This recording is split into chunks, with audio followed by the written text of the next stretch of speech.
La sylviculture mélangée à couvert continu, une autre façon de cultiver nos forêts.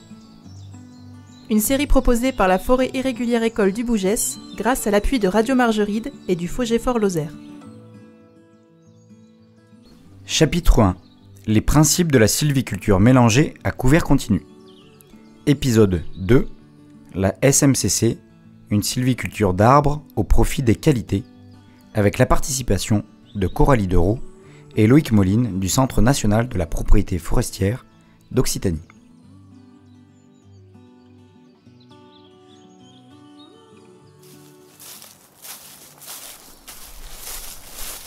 Nous nous retrouvons aujourd'hui pour un deuxième épisode suite à notre précédent échange autour des implications de la continuité du couvert. Nous avions achevé cette discussion sur les fonctions économiques, écologiques et sociales attendues de nos forêts et leur lien avec cette sylviculture. C'est ce que l'on nomme aussi la multifonctionnalité forestière et elle passe par des prises de décision non seulement à l'échelle de la propriété des peuplements forestiers, mais aussi à l'échelle de l'arbre ou du groupe d'arbres en CMCC. Coralie, peux-tu nous en dire un peu plus ? Oui Nathalie, la sylviculture mélangée à couvert continu, donc la SMCC, est en effet ce qu'on appelle une sylviculture d'arbres. Après la continuité du couvert, c'est le second principe clé. Chaque arbre participe à assurer une ou plusieurs de ses fonctions économiques, écologiques et sociales, comme nous allons le détailler par la suite. C'est la sylviculture mise en œuvre qui va permettre de faire l'arbitrage entre ces fonctions et les valoriser en fonction des objectifs assignés à la forêt. En SMCC, cette valorisation des qualités des arbres se fait à l'étape clé du martelage. Nous reparlerons du martelage plus en détail dans un prochain épisode, mais peux-tu nous résumer en quelques mots en quoi cela consiste ? Oui, alors le martelage, c'est l'action de désigner des arbres qui vont être récoltés à la prochaine coupe. Cette opération peut être réalisée à l'aide d'un marteau forestier qui appose une marque sur les arbres à récolter. Et pour savoir quels arbres marteler, il faut d'abord identifier ceux que l'on souhaite conserver et favoriser, généralement en coupant à leur profit un voisin gênant. Les arbres objectifs sont ceux qui présentent des qualités que l'on souhaite mettre en valeur. Le sylviculteur favorise en priorité les arbres producteurs de haute valeur économique actuelle et future, puisque ceux-ci assurent la viabilité économique de la gestion. Ils génèrent des revenus qui financent les interventions sylvicoles. Loïc, comment reconnaît-on un arbre producteur ? Alors, on le reconnaît déjà par les caractéristiques de son fût, c'est-à-dire la partie située entre la souche et les branches vivantes de l'arbre qui constituent son houppier. On peut attribuer une qualité de bois et donc une valeur économique différente à plusieurs segments du fût qu'on appelle billons. Cette qualité s'évalue en fonction du type et du nombre de défauts que présente chaque billon. Les billons de très bonne qualité, sans défaut, seront notés A ou B, si quelques défauts mineurs sont observés. C'est du bois qui pourra par exemple être déroulé ou être utilisé dans le meilleur des cas en menuiserie. Les billons de qualité moyenne sont notés C et peuvent partir en emballage. Les billons de qualité D sont de plus mauvaise qualité, avec des défauts, souvent rédhibitoires, ou trop nombreux. Ils sont alors moins bien valorisés et sont destinés par exemple au bois énergie ou à la trituration papetière.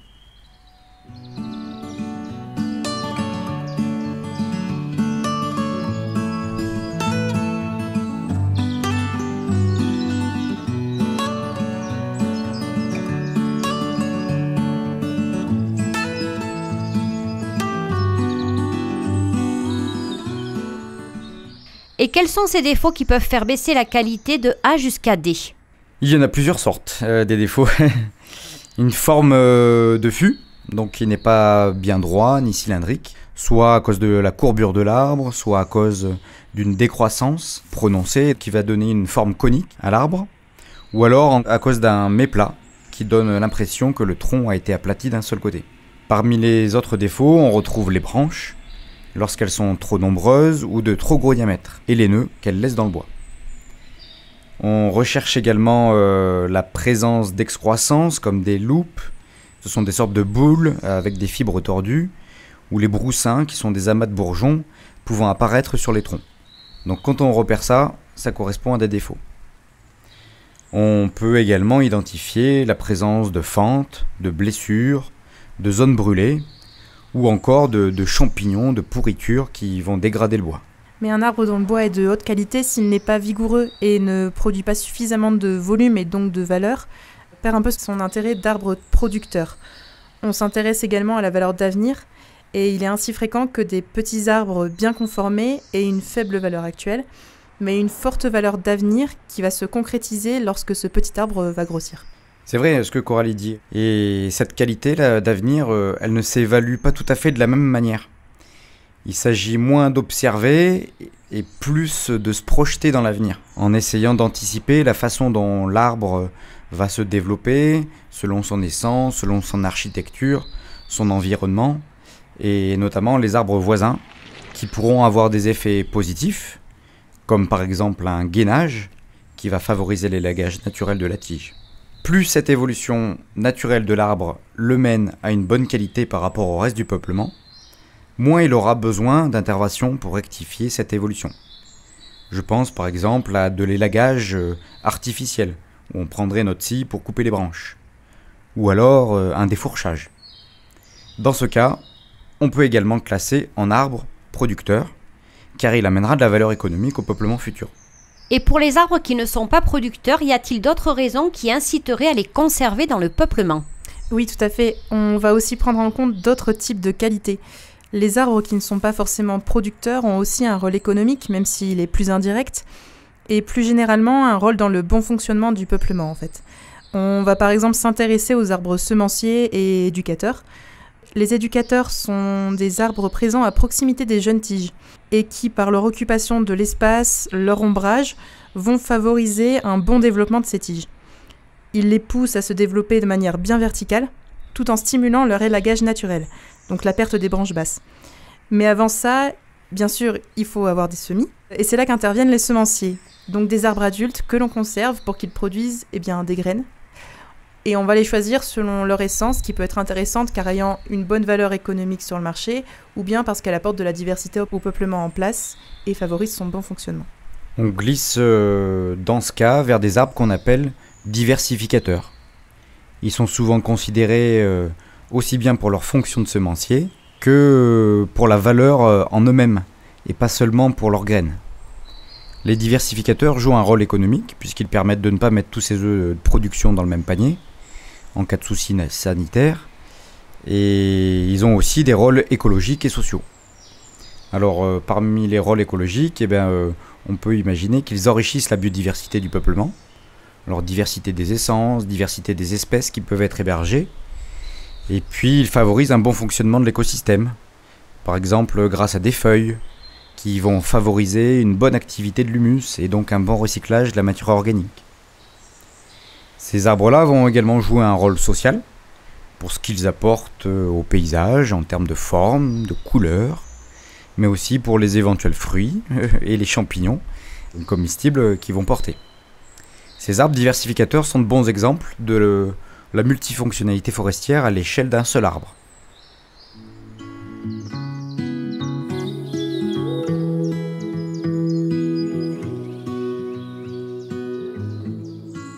Le rôle social dont tu viens de parler, Loïc, peut faire penser aussi aux arbres remarquables qui ont une valeur historique ou sentimentale.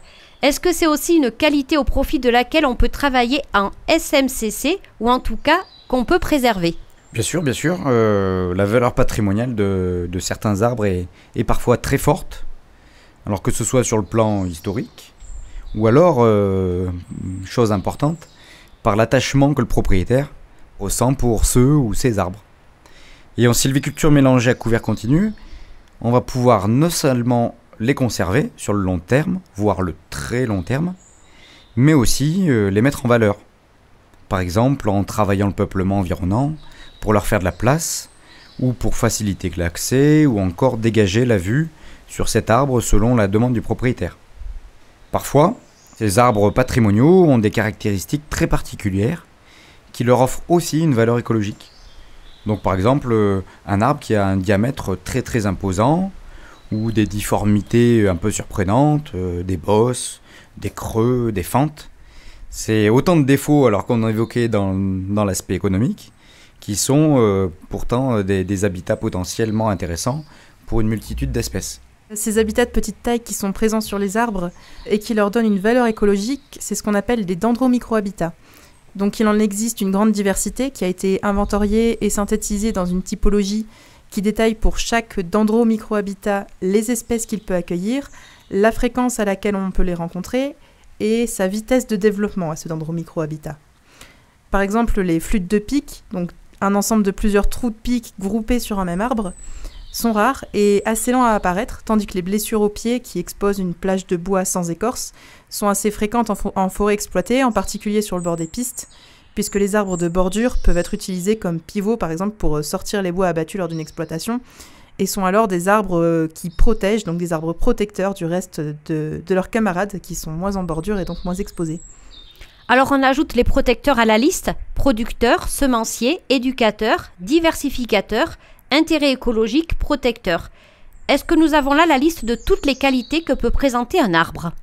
Il nous en manque une. Alors elle est surtout intéressante dans le cas particulier des peuplements instables, où les arbres sont trop et fins pour tenir debout lorsqu'ils sont exposés au vent. Alors c'est le cas dans certaines plantations qui n'ont pas été éclaircies, et où on va retrouver des arbres qui ont poussé tellement serrés que la moindre ouverture leur fait perdre l'équilibre, un peu château de cartes. Donc dans ces contextes, on peut choisir de maintenir, s'ils existent, des arbres plus équilibrés, plus stables, souvent plus âgés que le reste du peuplement environnant, et ils servent d'appui. Donc ce sont des stabilisateurs.